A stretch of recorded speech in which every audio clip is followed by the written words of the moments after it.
Hello and great welcome to this particular session. तो बेटे last session में हमने पूरे इंडेस की भरपूर और एट लेंथ ओवरव्यू की चर्चा करी। अब हम सेक्शन 1 की तरफ बढ़ रहे हैं। आप अपने नोट्स निकालें जो हमने आपको सप्लाई करे हुए हैं। ये जो आपके नोट्स हैं, करेक्ट। तो बिजनेस कॉम्बिनेशन और उसमें आप सेक्शन 1 निकालें। सेक्शन 1 मैंने बताया टोटल हमने 20 सेक्शंस करीब रखे हुए हैं और सेक्शन 1 में हमने वो सारे क्वेश्चंस दिए हुए हैं जिनका कि ताल्लुक गुडविल से है, नॉन कंट्रोलिंग इंटरेस्ट से है या गेन ऑन बारगेन परचेज से है। तो फटाफट आप इनको निकालें पहले तो।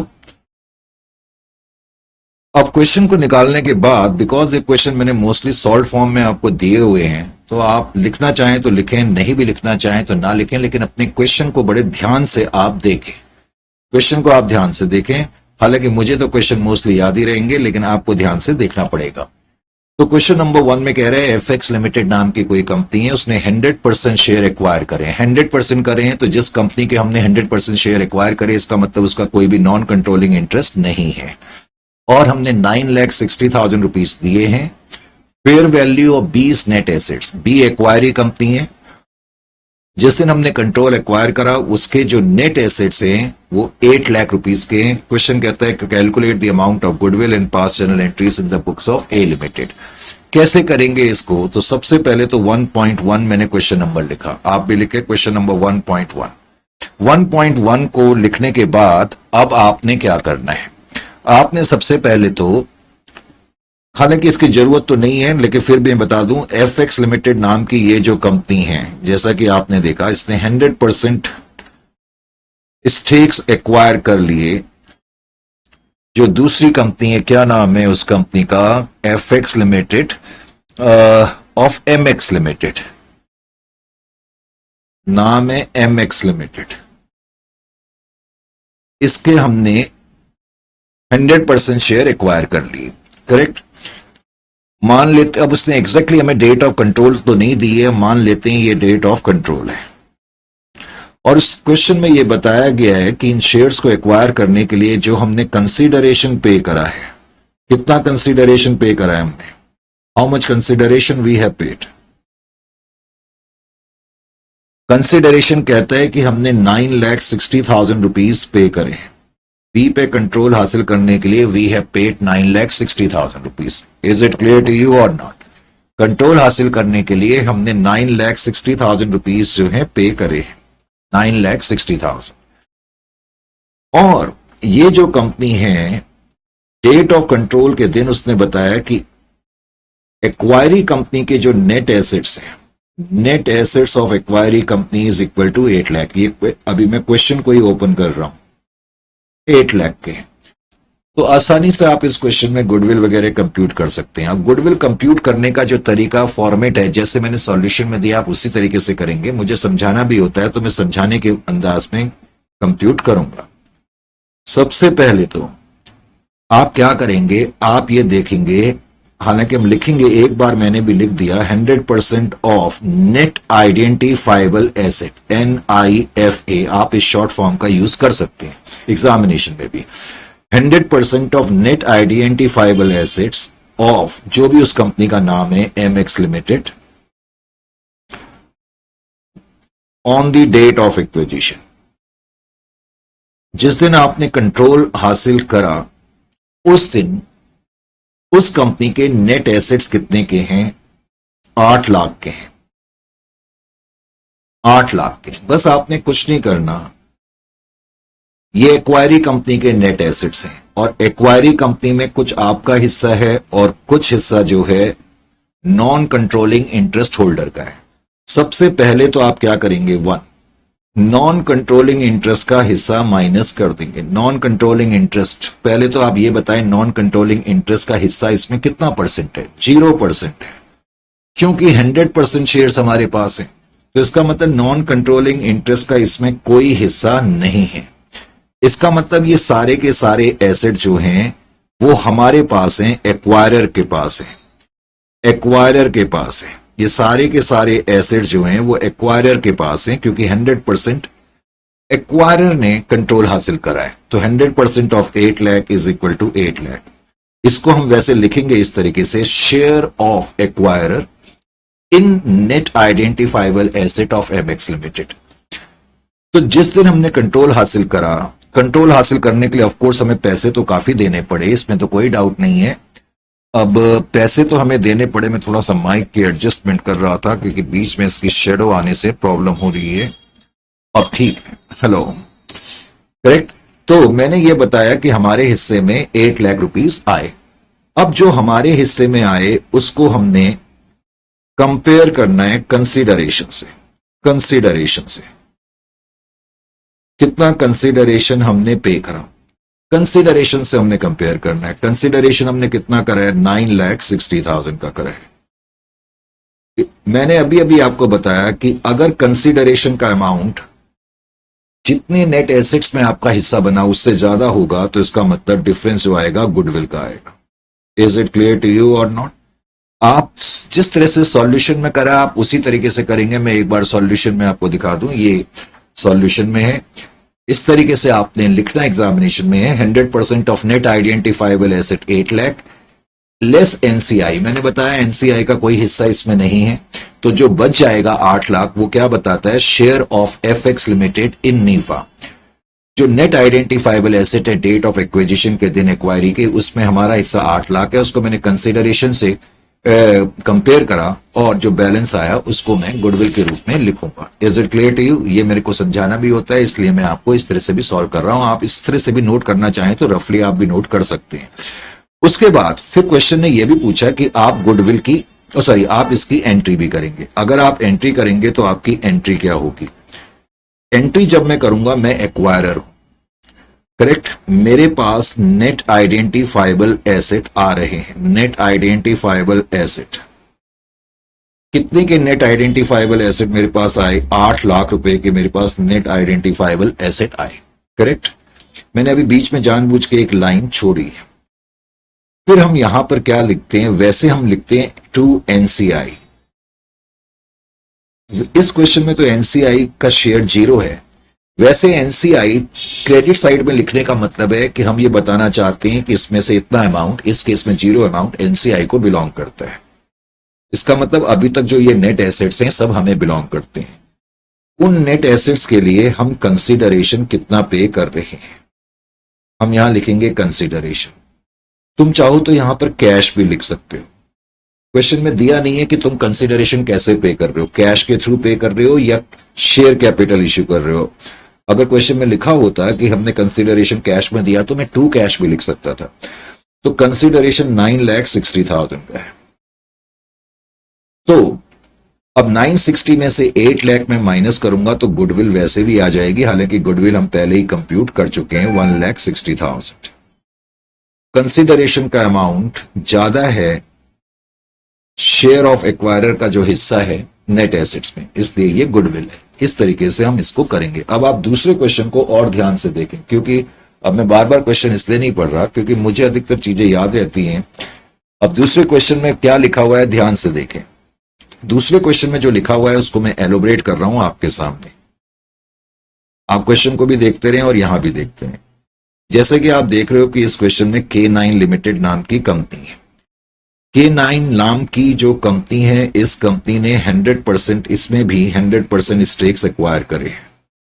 100% स्टेक्स जो एक्वायर करे हैं किस कंपनी में करे हैं? L5 लिमिटेड नाम की कंपनी में करे हैं 100%।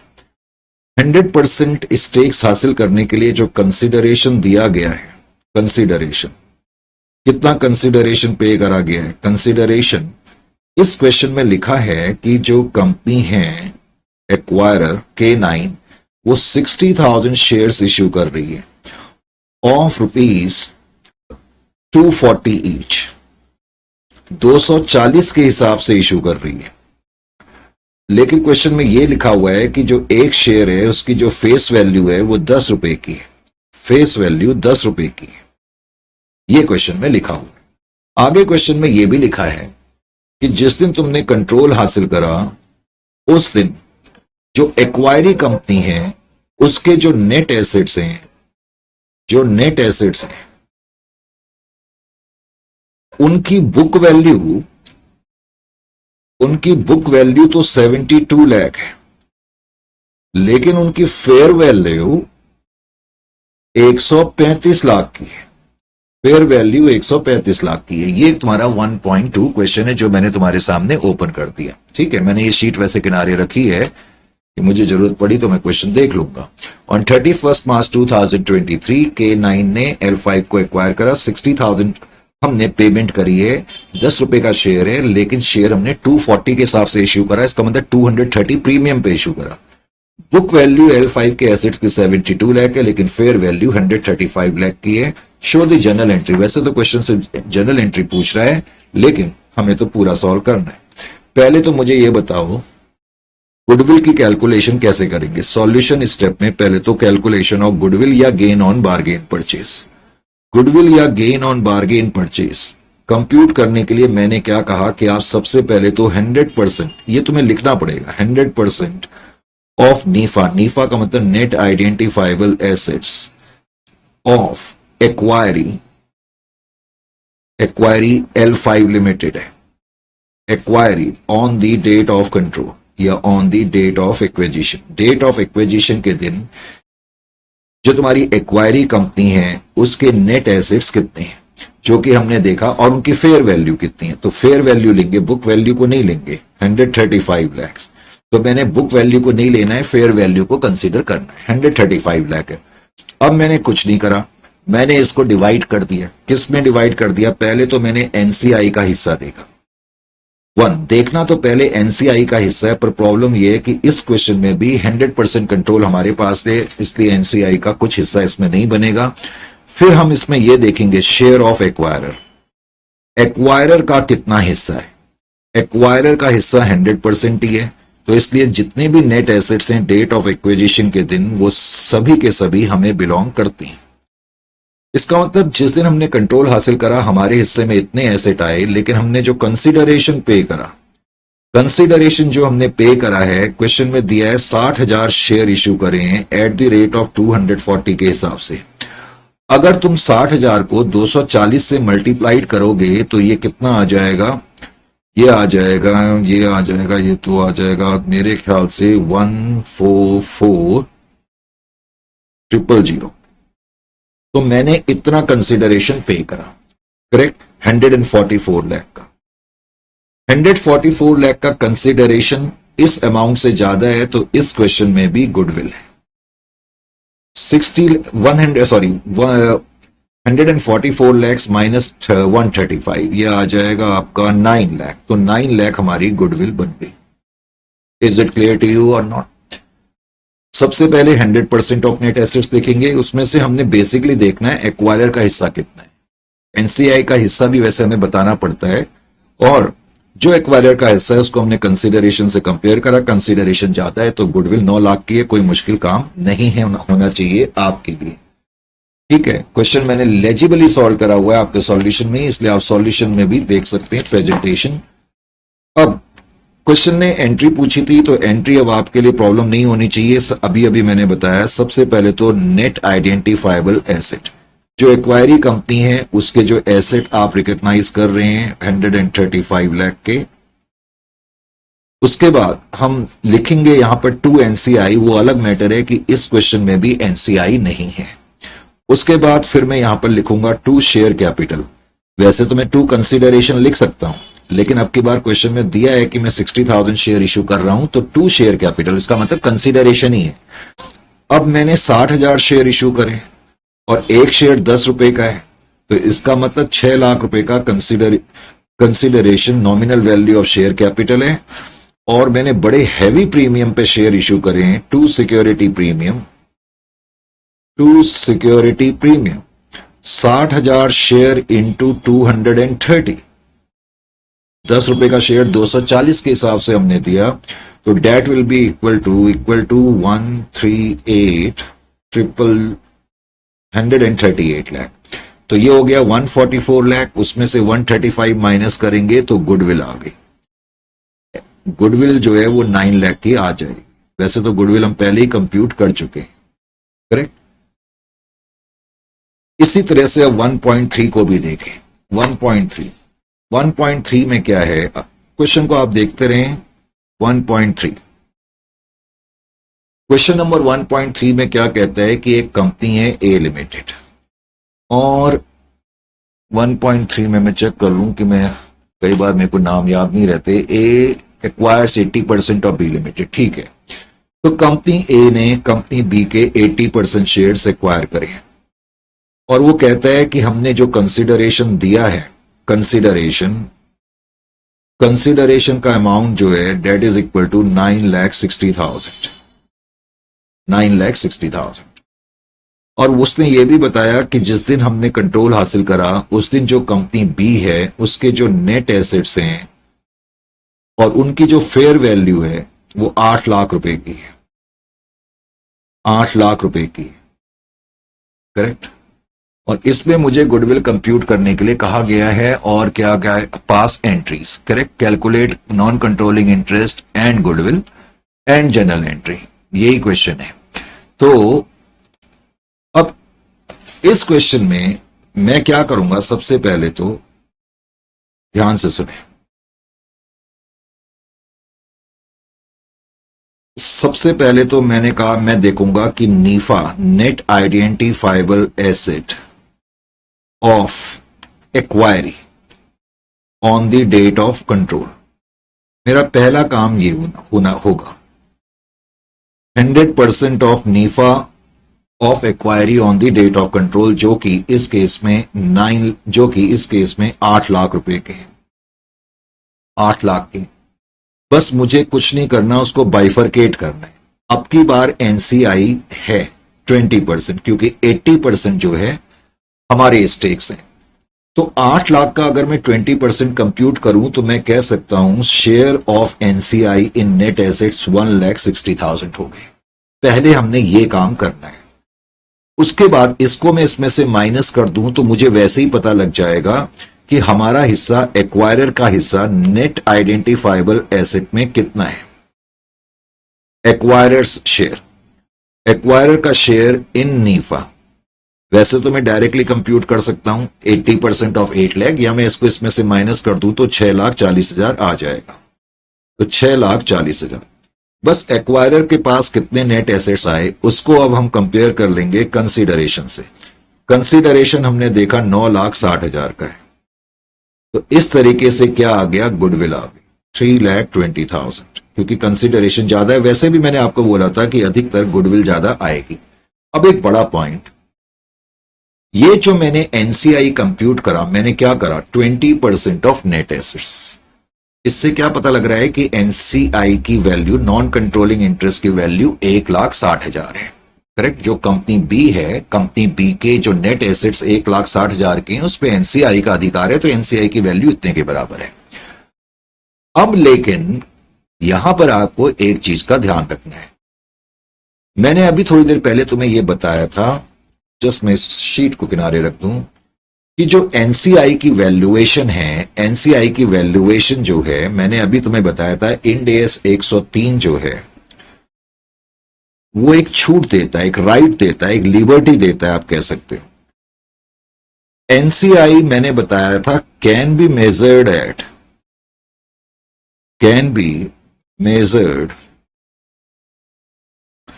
एट फेयर वैल्यू, या तो उसको फेयर वैल्यू पे मेजर करा जा सकता है, फेयर वैल्यू बेसिस,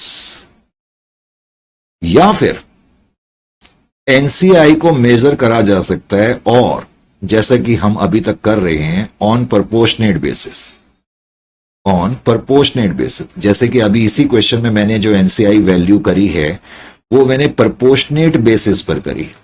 अधिकतर हम प्रपोर्शनेट बेसिस पर ही करेंगे, लेकिन बाई चांस कभी क्वेश्चन कह दे कि फेयर वैल्यू पे एनसीआई को वैल्यू करो, तो आपको ये मालूम होना चाहिए कि एनसीआई पर कैसे करेंगे। प्रपोर्शनेट बेस पे वैल्यू करना आसान है, जैसे कि हमने देखा जो भी नेट एसेट्स हैं उसमें एनसीआई की परसेंटेज अप्लाई कर दो। जैसे कि अभी नेट एसेट्स 8 लाख के थे, उस पर मैंने एनसीआई का प्रपोर्शन 20% अप्लाई कर दिया, तो मुझे पता लग गया कि एनसीआई को बिलोंग करते हुए जो एसेट्स हैं वो बेसिकली कितने के, 1,60,000 के। मान लो इसी क्वेश्चन में अगर मैं एनसीआई को वैल्यू करना चाहूं फेयर वैल्यू बेसिस पर, तो मैं कैसे करता। सपोज मैं करना चाहता तो मैं कैसे करता। अब यहां आपको एक चीज ध्यान रखनी पड़ेगी, वो रफ शीट मेरी कहां है, मैं एक मिनट उसको आपके सामने रखूं। मैंने तुम्हें बताया कि कंपनी ए ने कंपनी बी के 80% शेयर खरीदे हैं, 80% शेयर खरीदे हैं, लेकिन खरीदने के लिए हमने 9,60,000 रुपए दिए। इस चीज को भूलना नहीं है। इसका मतलब फॉर 80% शेयर खरीदने के लिए बी के आप 9,60,000 रुपए दे रहे हो। भाई जो कंपनी बी है वो तो अपने शेयर की वैल्यू जो मार्केट में चल रही होगी है उसी के हिसाब से आपसे पैसा लेगी ना। ये थोड़ी कि अगर उनका एक शेयर 10 रुपए का है, 20 रुपए का है, उसके हिसाब से वो आपसे पैसा मांगेगी, ऐसा नहीं होता। तो आपने उनके 80% शेयर खरीदे और आपने उसके लिए 9,60,000 रुपीस दिए। टेक्निकली ये जो पैसा आप देते हैं ना, यही फेयर वैल्यू होती है। जो कंपनी बी की शेयर कैपिटल है, जितनी भी शेयर कैपिटल है, उसके लिए आपने 80% अमाउंट पे करा।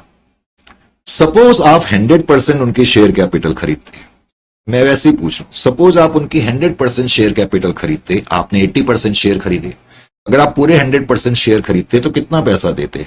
इस हिसाब से तो आपको देना चाहिए 9,60,000 इंटू 100 डिवाइडेड बाय 80। इस हिसाब से तो आपको देना चाहिए, डेट इज कितना आएगा, 12 लाख देने चाहिए।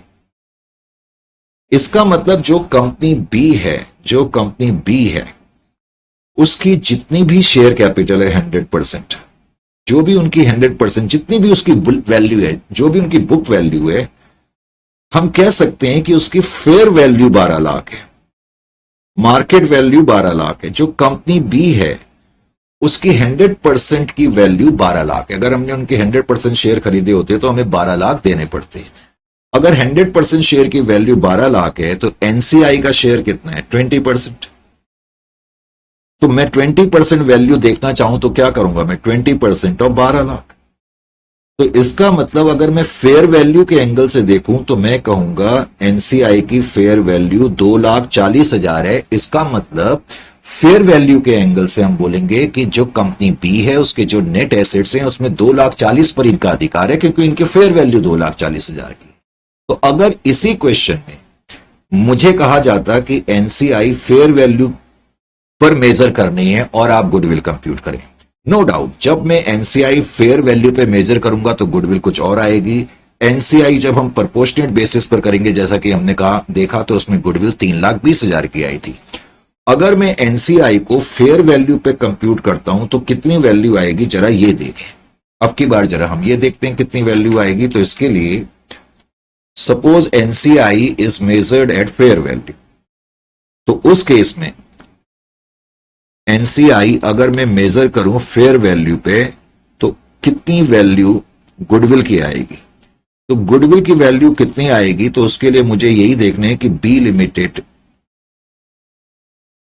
या जो एक्वायरी है उसके नेट आइडेंटिफाइबल एसेट कितने के हैं, जो कि क्वेश्चन में कहां चला गया, क्वेश्चन तो यहां पड़ा हुआ है। एक सेकंड के लिए कितने थी, 8 लाख की थी ना, मेरी वो रफ शीट कहां चली गई, हाँ 8 लाख की वैल्यू थी। ठीक है, तो 8 लाख मैंने यहां पर लिख दी। मुझे क्या करना है, पहले क्या करना है, पहला स्टेप क्या करना है, पहले मैं क्या हटा दूं, एनसीआई हटा देता हूं। बिकॉज मैं एनसीआई को फेयर वैल्यू पे मेजर कर रहा हूं तो अब की बार मैं 20% ऑफ 8 लाख नहीं लिखूंगा। अब मैंने फेयर वैल्यू अलग से कंप्यूट करी 2,40,000। इसका मतलब 8 लाख में से 2,40,000 के एसेट फेयर वैल्यू के आधार पर एनसीआई को बिलोंग करते हैं। तो इस केस में अब एक्वायरर का क्या हिस्सा हो जाएगा, शेयर ऑफ एक्वायरर। देखो एक्वायरर का हिस्सा डायरेक्टली कभी भी नहीं कंप्यूट करना चाहिए। कहीं बहुत से बच्चे ऐसी गलती कर देते हैं, सोचते हैं एनसीआई का 20% है, इसका हम 80% एक ही बारी लेके कर देते हैं। ऐसे में प्रॉब्लम तब आ सकती है जब तुम एनसीआई फेयर वैल्यू पे मेजर कर रहे हो। इसलिए एक्वायरर का हिस्सा देखने के लिए मैं क्या करूंगा, 8 लाख में से 2,40,000 माइनस करूंगा, तो ये आ जाएगा 5,60,000। तो हम कह सकते हैं कि एक्वायरर के हिस्से में जो नीफा आ रहे हैं वो 5,60,000 के आ रहे हैं। अब इस नीफा को मैं कंसिडरेशन से कंपेयर करूंगा, और कंसिडरेशन का अमाउंट कितना था, 9,60,000 था, 9,60,000।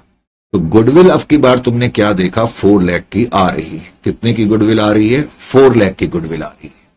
तो तुमने देखा जब हमने एनसीआई को मेजर करा फेयर वैल्यू पे, तो उस केस में हमारी गुडविल कितनी आ रही है, 4 लाख। और जब हमने एनसीआई को प्रोपोर्शनेट बेसिस पर मेजर करा, प्रोपोर्शनेट बेसिस पर, तो उस केस में गुडविल कितनी आई थी, 3,20,000 की आई थी। करेक्ट। जस्ट मैं तुम्हारी नॉलेज के लिए एक बात बता दूं, एक्चुअली ये सब काम हम क्यों करते हैं, जब हम एक्वायर करते हैं on the date of control के दिन, तो हम ये गुडविल एनसीआई वगैरह सब कंप्यूट करते हैं। उसके बाद हम फिर ईयर के एंड में पहुंचते हैं तो हमें कंसोलिडेटेड फाइनेंशियल स्टेटमेंट्स बनानी पड़ती हैं। कंसोलिडेटेड फाइनेंशियल स्टेटमेंट में हमें दिखाना पड़ता है कि कितना गुडविल का शेयर है, कितना एनसीआई का शेयर है, इसलिए हमें ये कैलकुलेशंस पहले तो करनी पड़ती है। कंसोलिडेटेड बैलेंस शीट जो तुम इंड एस 110 में पढ़ोगे, करेक्ट। तो कंसोलिडेटेड बैलेंस शीट के अंदर गुडविल और एनसीआई का अमाउंट आएगा। ध्यान से सुने, अगर तुमने एनसीआई फेयर वैल्यू के आधार पर कंप्यूट करी है तो गुडविल का अमाउंट कितना आ रहा है, 4 लाख। मैं तुम्हारी नॉलेज के लिए इसलिए बता रहा हूं, कई बार तुमसे एमसीक्यू में ये क्वेश्चन पूछा जा सकता है। आजकल एमसीक्यू भी तुमसे पूछे जाते हैं, तुम्हें मालूम ही है, तो तुम्हें यह मालूम होना चाहिए। अगर हमने एनसीआई को फेयर वैल्यू पे मेजर करा है, उस केस में गुडविल जो कंसोलिडेटेड फाइनेंशियल स्टेटमेंट्स में नजर आती है, तो वो गुडविल ग्रुप की गुडविल दिखाती है। ये ग्रुप की गुडविल दिखाती है। ग्रुप की गुडविल, ग्रुप का क्या मतलब होता है, ग्रुप का मतलब है पेरेंट प्लस सब्सिडियरी।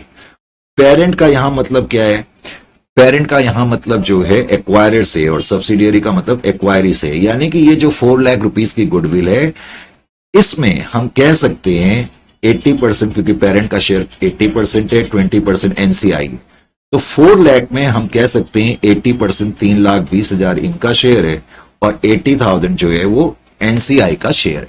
यानी कि जब एनसीआई फेयर वैल्यू पे मेजर होगी, उस केस में जो गुडविल आएगी, that goodwill represents the group's goodwill. Indirectly it means in this goodwill both parent and subsidiary, that is acquirer and acquiree, are having stakes. लेकिन अगर अब तुम देखो, अगर मैं प्रोपोर्शनेट बेसिस पर गुडविल को कंप्यूट करता, उस केस पे मैं कंसोलिडेटेड बैलेंस शीट में कितनी गुडविल लिखता, 3,20,000। जब हम प्रोपोर्शनेट बेसिस पर एनसीआई मेजर करते हैं, उस केस में बैलेंस शीट के अंदर जो गुडविल आती है, वो गुडविल सिर्फ पेरेंट की गुडविल होती है, वो सिर्फ पेरेंट के हिस्से को शो करती है। तो नॉलेज सेक के लिए यह भी मालूम होना चाहिए। Is it clear to you और नॉट? बात समझ में आई कि नहीं आई?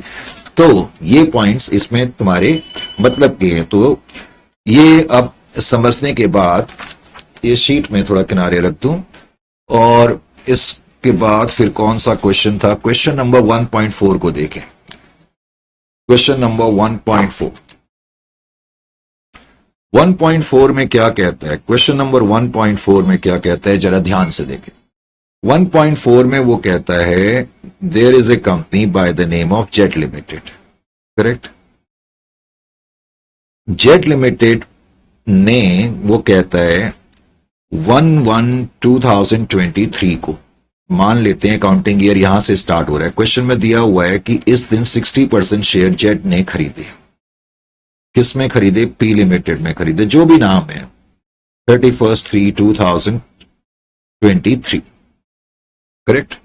इस दिन हमने, यानी कि जेड लिमिटेड ने 60% कंट्रोल हासिल करा, और जो कंसीडरेशन दिया जा रहा है वो कैश में दिया जा रहा है, क्वेश्चन में लिखा हुआ है, और 700 लाख रुपीस का दिया जा रहा है।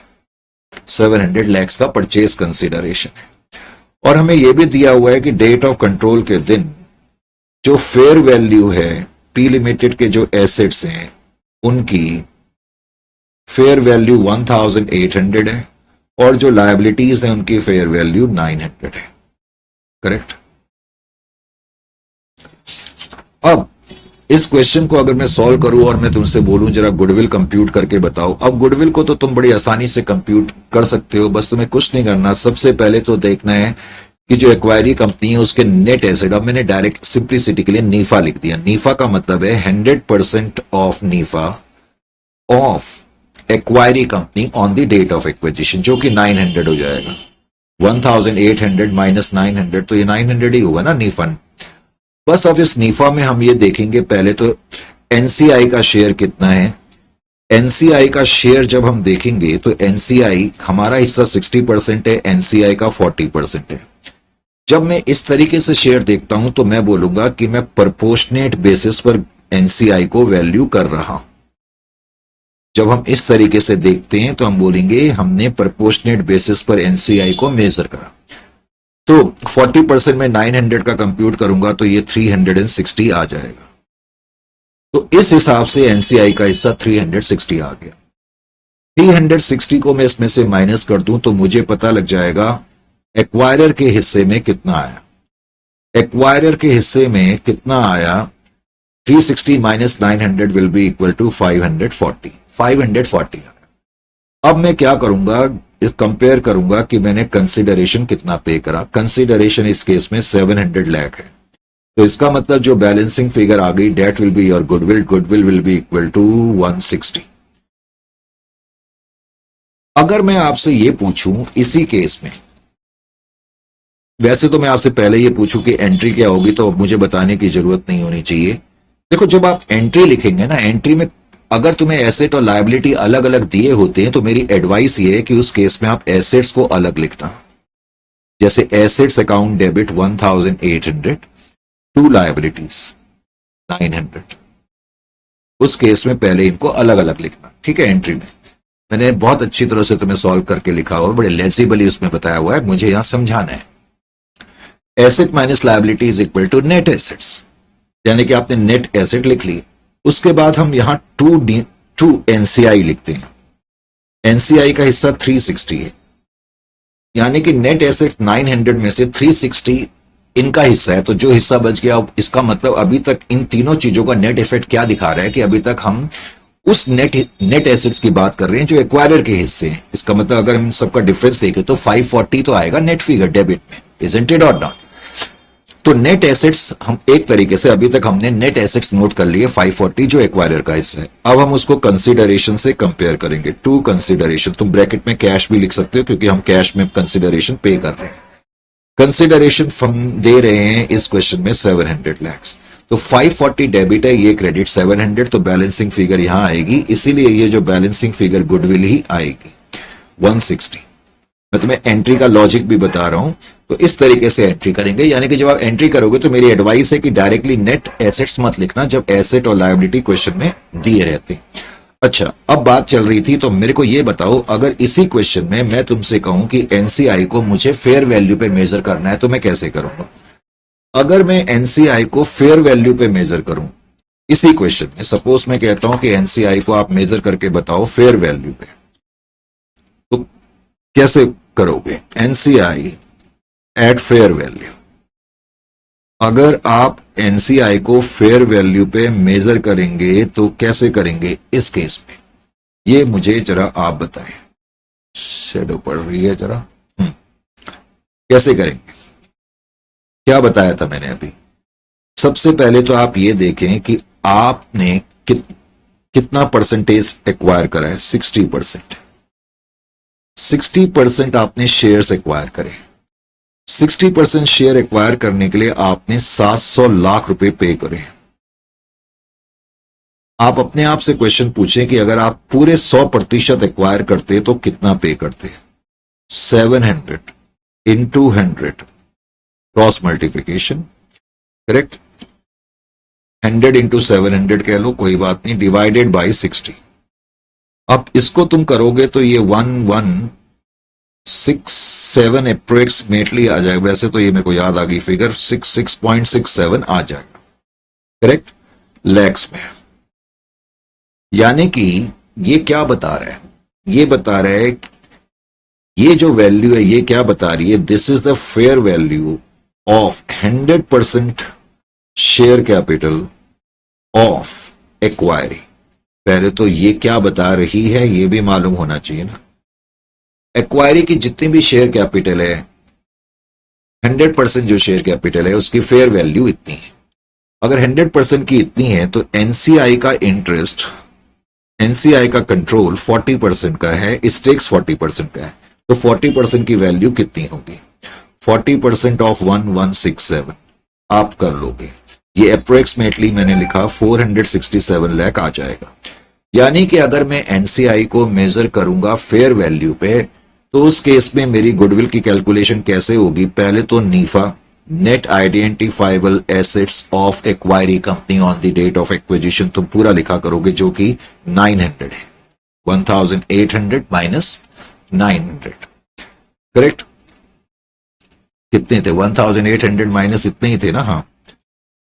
अब पहले तो एनसीआई का हिस्सा यहां से हटा दो। एनसीआई बिकॉज अब की बार आपने फेयर वैल्यू पर करी है, तो फेयर वैल्यू के हिसाब से 467 इनका हिस्सा आ रहा है। अब एक्वायरर का हिस्सा कितना आ जाएगा?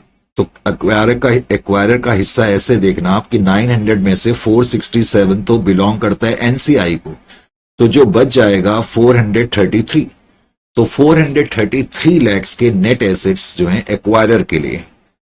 अब इसके लिए हम जो कंसिडरेशन पे कर रहे हैं डेट इज 700 लाख कर रहे हैं। अब इस केस में बैलेंसिंग फिगर अभी भी गुडविल आ रही है, ये 467 की आ रही है। लेकिन मैंने बताया था जब हम एनसीआई को मेजर करते हैं फेयर वैल्यू पर, तो ये जो गुडविल होती है ये ग्रुप्स गुडविल दिखाती है, पूरे ग्रुप की गुडविल दिखाती है। जबकि प्रोपोर्शनेट बेसिस पर हम जो मेजर करते हैं वो गुडविल जो दिखाती है, क्या दिखाती है वो गुडविल? वो किसकी गुडविल दिखाती है? वो सिर्फ पेरेंट की दिखाती है। यानी कि इससे पहले जो हमने गुडविल ये निकाली थी 160, ये किसका शेयर दिखाएगी? ये सिर्फ और सिर्फ एक्वायरर का शेयर दिखाएगी। तो ये चीजें भी मालूम होनी चाहिए। जब एनसीआई हम फेयर वैल्यू पर करते हैं तो उस केस में जो गुडविल बैलेंस शीट के अंदर नजर आएगी वो सिर्फ और सिर्फ किसकी नजर आएगी? ग्रुप की नजर आएगी। और एनसीआई प्रोपोर्शनेट बेसिस पर करेंगे तो बैलेंस कंसोलिडेटेड बैलेंस शीट के अंदर जो गुडविल नजर आती है वो शो करती है कि ये पेरेंट को बिलोंग करती हुई गुडविल है। क्वेश्चन नंबर 1.5 को भी देखें। 1.5 में भी मैंने पहले एक डेट लिखी 1/4/2022 और 31/3/2023। कोई कंपनी है, मान लेते हैं एम लिमिटेड, और उसने 1/1/2023 को ये डेट ऑफ कंट्रोल होगी आपकी, करेक्ट?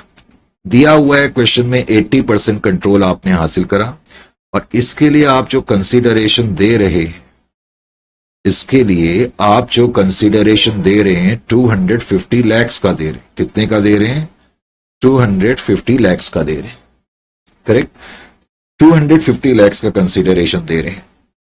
डेट ऑफ कंट्रोल के दिन जो एक्वायरी कंपनी है पी लिमिटेड या जो भी नाम है, एक्वायरी कंपनी जो है, दिया हुआ है कि उसके जो आइडेंटिफाइबल एसेट्स हैं वो 350 के हैं और उसकी जो लायबिलिटीज हैं वो 50 की हैं। इसका मतलब नेट उसके 300 के हैं।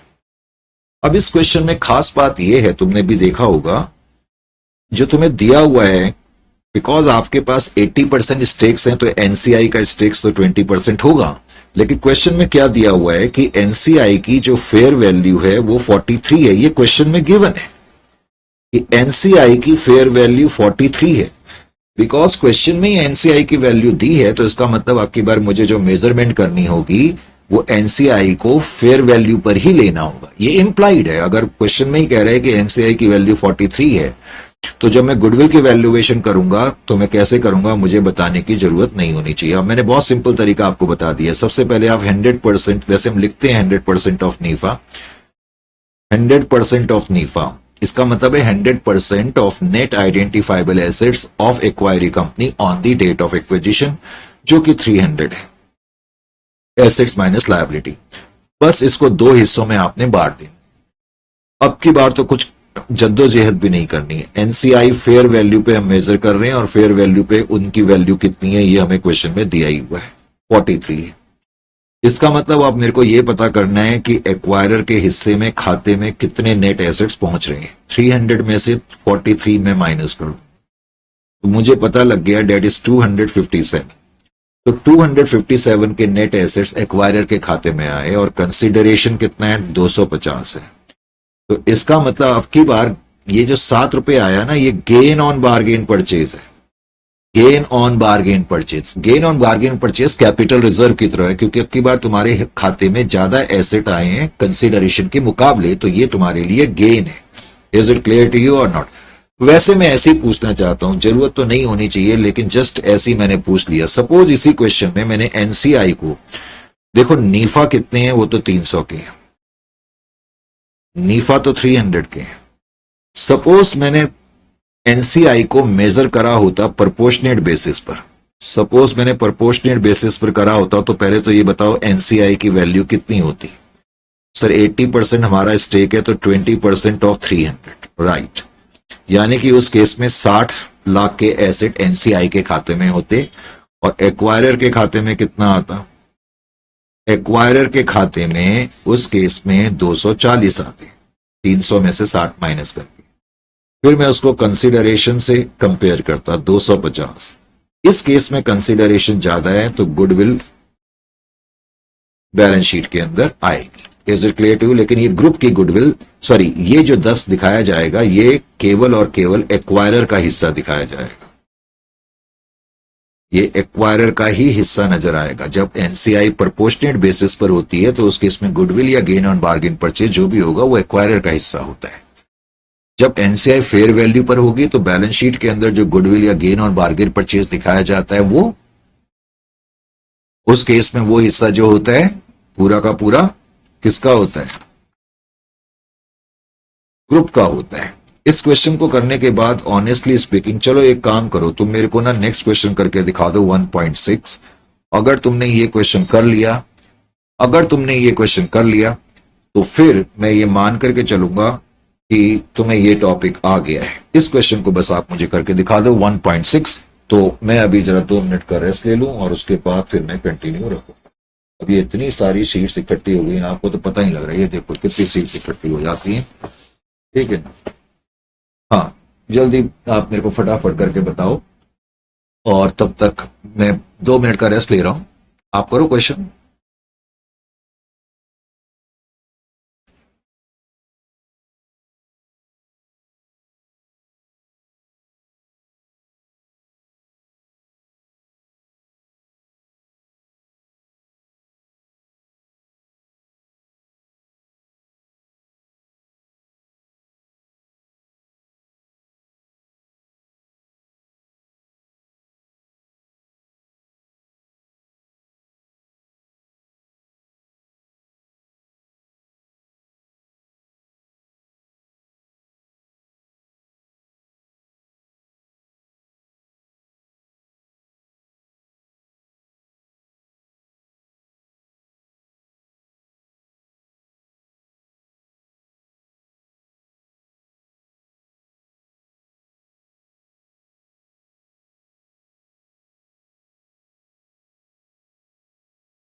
So welcome again. तो बड़े जाने से पहले मैंने कहा था कि 1.6 को आप ट्राई करना, कर लिया होगा मुझे उम्मीद है, क्योंकि अब इतने क्वेश्चन हमने करे हैं। तो 1.6 में भी जो बिगनिंग की डेट है 1/4/2022 रही होगी, क्योंकि लिखा हुआ है कि 1/1/23 को 70% कंट्रोल हासिल करा गया, करेक्ट। हंसा लिमिटेड नाम की कोई कंपनी है, उसने कंट्रोल एक्वायर करा है, और कौन सी कंपनी में करा है, जो भी नाम है, नैनीताल ऑर्चर्ड्स में। नैनीताल ऑर्चर्ड्स ही बड़ा नाम है तो हम NO कर देते हैं, नैनीताल ऑर्चर्ड्स लिमिटेड में, और 31/3/2023 को लिखा हुआ है कि जो कंसिडरेशन है दैट इज 700 lakhs का।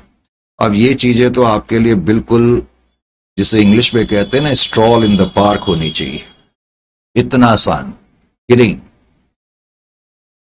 अब फटाफट, और उसने ये भी लिखा है कि on the date of control जो है आइडेंटिफाइबल एसेट 1500 के हैं और लायबिलिटी जो है वो 600 की है। यानी कि अगर मैं इसको इसमें से माइनस कर दूं तो कितना आ जाएगा, 900 आ जाएगा। यानी कि उनके नेट एसेट 900 के हैं। सपोज एनसीआई को आप फेयर वैल्यू पे मेजर करते हैं, suppose one NCI at fair value, suppose NCI को आपने फेयर वैल्यू पे मेजर करा, तो बताओ जरा एनसीआई की क्या वैल्यू होगी। पहले तो आप क्या लिखेंगे, नीफा। नीफा का क्या मतलब है, 100% of net identifiable assets of acquiree on the date of acquisition, जो कि 900 है। अब उसके बाद आप एनसीआई माइनस करेंगे, बिकॉज एनसीआई आप फेयर वैल्यू पे कर रहे हैं तो आपको फेयर वैल्यू पहले कंप्यूट करनी पड़ेगी ना। 70% के लिए 700 लाख है, तो 100% के लिए हम कितना देंगे, date is 700 into 100 by 70, that is equal to 1000 lakhs। यानी कि जो 100% शेयर कैपिटल है उसकी फेयर वैल्यू 1000 है और एनसीआई का शेयर 30% है, तो 30% की वैल्यू कितनी होगी, 30% into 1000, that is equal to 300। यानी कि एनसीआई फेयर वैल्यू पर 300 है। अगर एनसीआई 300 है तो एक्वायरर का शेयर 600 होगा या नहीं होगा, बिल्कुल होगा। एक्वायरर का शेयर 600 होगा और कंसिडरेशन आप कितना पे कर रहे हैं, कंसिडरेशन 700 लाख पे कर रहे हैं, तो इसका मतलब गुडविल कितनी आ जाएगी, goodwill will be equal to 100, consideration ज्यादा है। ये तो है जब हम एनसीआई को फेयर वैल्यू पे कर रहे हैं। ये जो गुडविल होगी ये ग्रुप की गुडविल दिखाती है, लिखना नहीं है, मैं वैसे ही बता रहा हूं। सपोज वो एनसीआई पूछ ले, करेक्ट, एनसीआई कह रहा हूं, एमसीक्यू पूछ ले if NCI is measured at fair value, then goodwill which is appearing in consolidated balance sheet reflects, तो तुम्हें मालूम होना चाहिए it reflects the group share। अब अगर मैं तुमसे कहूं इसी क्वेश्चन में NCI मैंने प्रोपोर्शनेट बेसिस पर करी, ये तो नेट एसेट्स है, करेक्ट, एक्वायरी के। अगर NCI प्रोपोर्शनेट बेसिस पर करी तो क्या होगा, एनसीआई का शेयर 30% होगा, 30% of 900, that is equal to 270। तो उस केस में एक्वायरर का क्या हिस्सा होगा, 270 को इसमें से हटा देंगे तो एक्वायरर का हिस्सा आ जाएगा। Acquirer 900 minus this will be equal to 630, acquirer का हिस्सा 630 आ जाएगा। उसको तुम कंपेयर करोगे कंसीडरेशन से 700। इस केस में गुडविल अभी भी आएगी, लेकिन गुडविल जो आएगी 70 आएगी। लेकिन ये जो गुडविल है ये क्या दिखा रही है, कंसोलिडेटेड फाइनेंशियल स्टेटमेंट के अंदर ये जो गुडविल है it shows share of acquirer only, ये केवल एक्वायरर का हिस्सा या पेरेंट का हिस्सा रिफ्लेक्ट कर रही है। अब इसके आगे भी 1.7 भी है, 1.8 भी है, 1.9 भी है, 1.10 भी है और शायद 1.11 भी है। तो ये 5 क्वेश्चन आप होमवर्क के लिए करेंगे, सारी सॉल्व क्वेश्चन है, I am very sure that you can manage it. जब नेक्स्ट सेशन में आपकी और मेरी मुलाकात होगी तो हम बहुत ही हैवी टॉपिक कॉमन कंट्रोल, जो इस चैप्टर का सबसे मेन टॉपिक है कॉमन कंट्रोल, उसकी चर्चा करेंगे।